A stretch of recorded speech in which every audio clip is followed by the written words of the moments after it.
굿모닝 임브레이스 목요일 아침입니다. 여러분의 기상 리포터 폴장입니다. 오늘도 어제에 이어 선선한 날씨가 이어질 것으로 예상합니다. 자, 이번 주 우리 계속 다니엘 4장을 보고 있어요. 오늘 말씀인 34절을 보면 하나님께서 정하신 기간이 즉 7년이 다 되자 느부갓네살이 하늘을 봅니다. 그리고 정신을 다시 찾아요. 그리고 나서 무엇을 하나요? 가장 높으시고 영원하신 하나님을 찬양하며 하나님께 영광을 돌립니다. 여기서 알 수 있는 것이 바로 하나님께서 정하신 때가 있다는 거예요. 특히 정하신 훈련의 시간이 있다는 거죠.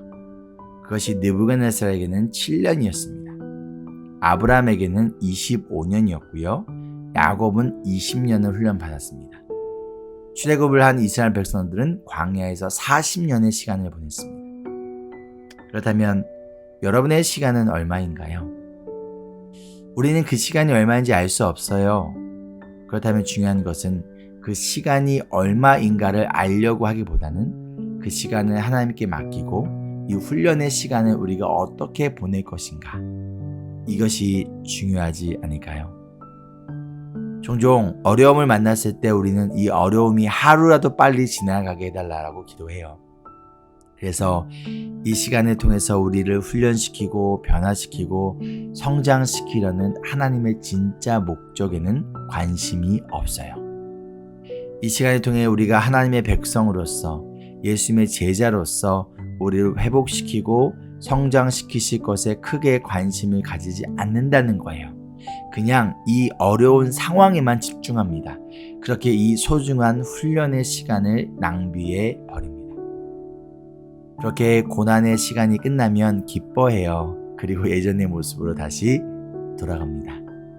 그리고 얼마 시간이 지나고 나서 다시 고난의 시간이, 즉 훈련의 시간이 다시 찾아옵니다. 왜일까요? 지난번에 깨닫지 못한 채 끝나버렸으니까 다시 처음부터 시작! 여러분, 지금 어떠한 어려움과 고난 가운데 계신가요? 2023년 어떠한 어려움과 고난을 만나게 될까요? 그렇다면 그 시간을 통해 하나님이 우리를 훈련시키고 변화시키고 성장시키고자 하는 것이 무엇인지를 기도해 보지 않으시겠습니까? 그저 이 고난의 시간이 지나가기만을 위해서 기도하지 않기를 바랍니다. 2023년 여러분은 분명 고난과 어려움 만날 거예요. 그러나 그 시간은 지나갈 거예요. 언제? 하나님이 정하신 그때에. 그런데 그때가 지나고 나서도 여전히 변하지 않는 예전의 나의 모습 그대로 남아있으면 안 되지 않을까요? 여러분에게 찾아온 이 고난의 시간이 낭비되는 시간이 아닌 진정한 회복과 성장의 시간이 되기를 소망합니다. 느부갓네살에게 찾아온 사람이 아닌 마치 짐승처럼 살았던 7년간의 부끄러움의 시간.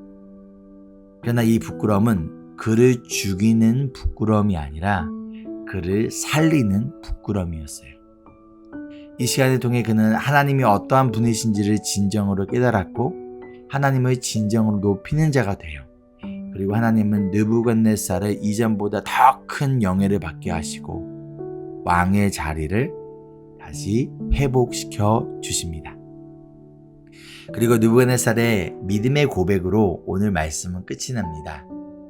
그리고 이 고백이 저와 여러분의 고백이 되기를 소망하며 4장 37절 읽어볼게요.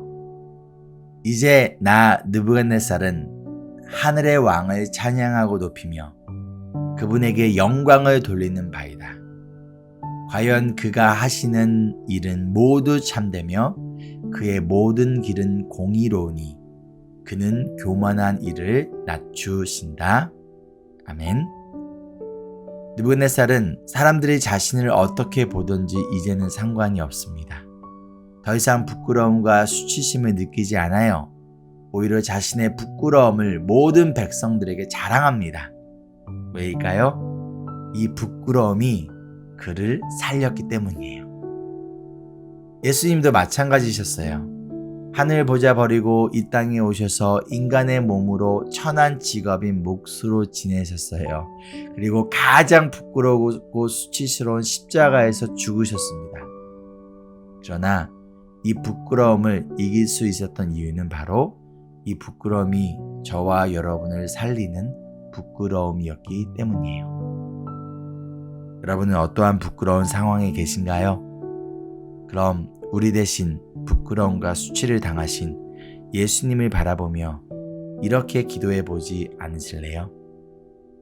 하나님, 지금 이 부끄러움이 나를 살리는 부끄러움이 되기를 소망합니다. 이 부끄러움이 우리 가정을 살리는 부끄러움이 되기를 소망합니다. 이 부끄러움이 우리 교회로 나아가 예수님을 믿지 않는 영혼들을 살리는 그러한 부끄러움이 되기를 소망합니다. 적용 질문입니다.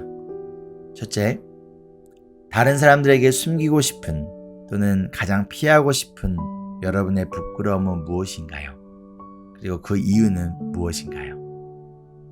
둘째, 어떻게 우리의 부끄러움이 나 자신과 주변의 사람들의 영혼까지 살리는 부끄러움이 될 수 있을까요?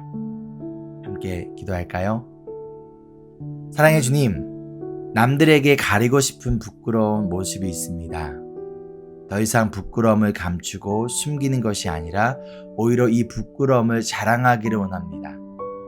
이 부끄러움이 나와 우리 가정 그리고 우리가 만나는 모든 사람의 영혼을 살릴 수 있는 예수님께로 인도하는 영혼을 살리는 자랑스러운 부끄러움이 될 수 있도록 성령님 우리의 마음과 생각을 지켜주시고 변화시켜 주시옵소서. 우리를 위해 부끄러움을 당하시고 우리를 살리신 예수님의 이름으로 기도합니다. 아멘. 이 시간 이어진 15분 기도를 통해서 우리에게 찾아온 부끄러움과 고난의 시간이 낭비되는 시간이 아니라 진정한 회복과 영적 성장의 시간이 될 수 있도록 여러분들 이어서 기도하기를 바랍니다. Embrace Jesus, embrace people.